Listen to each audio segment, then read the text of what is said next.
Այս օրերին արդարացիորեն շատ քննարկվեց Արցախի պաշտպանության բանակի մայոր Հայկ Թորոյանին ադրբեջանական զինվորականների կողմից դաժանաբար սպանելու, նրան գլխատելու դեպքը եւ մարդու իրավունքների եվրոպական դատարանի հունիսի 18-ի վճիռը, որով հաստատվեց այդ սարսափելի դեպքը։ Ապրիլի 2-ին 2016 թվականի սկսվել էր ապրիլյան քարորյա պատերազմը, որ Ադրբեջանը սանձազերծել էր Արցախի դեմ։ Ապրիլի 2-ի երեկոյան ես մեկնեցի Արցախ, որովհետև անհրաժեշտ էր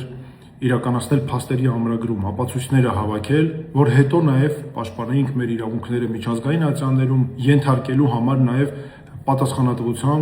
ադրբեջանական պատերազմական հանցագործներին։ Երբ ես հասա Արցախ, արդեն առավոտյան ապրիլի 2-ին ժամը 8-ն անցկես, ես շատ լավ հիշում եմ այդ սարսափելի փաստերը, դեպքերը, առավոտյան 8-ն անցկես Ադրբեջանի կողմից Մարտունու շրջանի ներքին ճարտար համայնքի դպրոցին հասցված հարվածի արդյունքում զոհվել էր 12-ամյա Վաղինակ Գրիգորյանը եւ եւս 4 երեխա նրա հետ վիրավորվել էին։ Այդ օրն առավոտյան Թալիշում ադրբեջանական զինվորականները դաժանաբար սպանել էին Տարետ Զույգի, Վալերա եւ Ռազմելա Խալափյաններին։ Նրա Վալերա Խալափյանի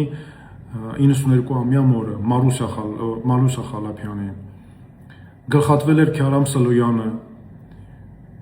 Հայկ Թորոյանի հետ կապված դեպքի մանրամասները ես հիշում եմ ապրիլի 3-ին մեր զինվորականները հայտնաբերեցին Հայկ Թորոյանի մարմինը։ Հետագայում նաև փաստերով պարզվեց եւ տարված քննությամբ, որ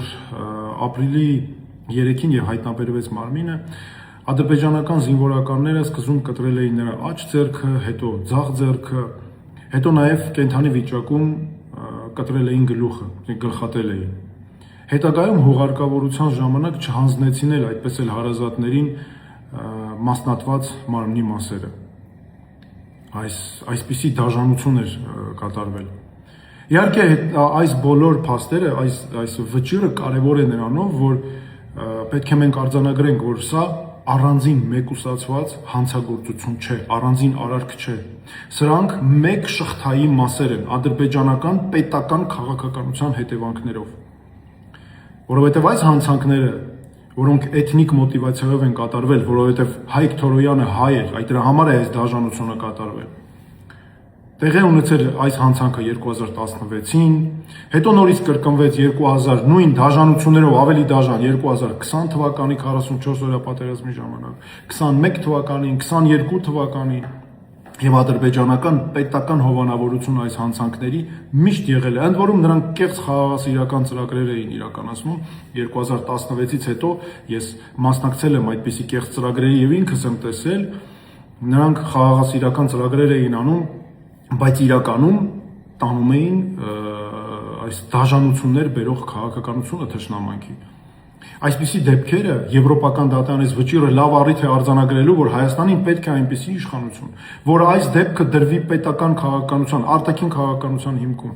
Սա նման դեպքերը պետք է լինեն մեր կրթական ծրագրերի հիմքում, իրավագիտություն, քաղաքագիտություն, բոլոր մյուս մասնագիտություններն ուսումնասիրող մեր ուսանողները, քաղաքացիները պետք է սովորեն, իմանան ամեն մեկը իր բնագավառի տեսանկյունից, թե ինչ պատճառներ ունեին այս հանցանքները, ինչպես պետք է դրանք կանխարգելել, ինչպես պետք է ամեն մեկը աշխատի իր բնագավառում, որ թույլ չտա հետագայում նման բան, իսկ հանցանք կատարածները պատժվեն։ Արտասահմանյան կրթական հաստատություններում սա պետք է մտնի, ցույց տրվի, ինչպիսին են լինում ատելության հողի վրա կատարվող հանցագործությունները, ովքեր են դրանք կատարողները։ Սա անհրաժեշտ է մեր իրավունքների համար, որովհետև այս դեպքը ցույց տվեց, որ երբեք մենք չպետք է հրաժարվենք մեր իրավունքների պաշտպանությունից։ Միշտ ամեն դեպքի հետևից պետք է գնալ, որտեղ էլ որ լինի, ինչքան ժամանակ էլ անցած կլինի։ Ես սա միշտ եմ ասել։ Եվ սա այս ամենը մենք սրանով ոչ թե ինչ որ մեկի դեմ ենք պայքարում, այլ հանուն մեր իրավունքների, որ հետագայում մեր սերունդները լինեն պաշտպանված, մեր հայրենակիցները, մեր ազգը, ժողովուրդը լինի պաշտպանված եւ մենք կարողանանք մեր իրավունքներին տեր կանգնել։ Ես ուզում եմ նաեւ ասել, որ այդ օրերին 2016 թվականի ապրիլյան պատերազմի օրերին նաեւ Արցախում էին փաստահավաք աշխատանքներ անում Արտակ Զեյնալյանը, Արա Ղազարյանը, փաստաբաններ։ Ռուբեն Մելիքյանը հետագայում Արցախի մարդու իրավունքների պաշտպանը արդեն Թալիշ գյուղում իր տված ասուլիսում սրանք եւս մեկ անգամ արձանագրեց այս դեպքերը։ Եվ մենք պետք է ամեն ինչ անենք, որ նման կրկնություններ հետագայում տեղի չունենան։ Եվ այս